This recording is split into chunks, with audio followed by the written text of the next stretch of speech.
இதுண்டா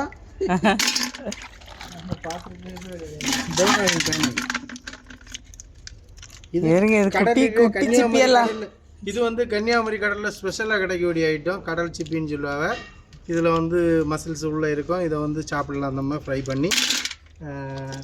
இது வந்து வேறு எந்த இடத்துலையும் கிடைக்கிறது கஷ்டம். கன்னியாகுமரியில் நிறைய கிடைக்கும்.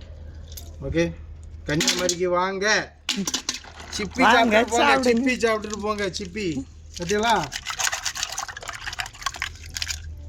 போதுமா?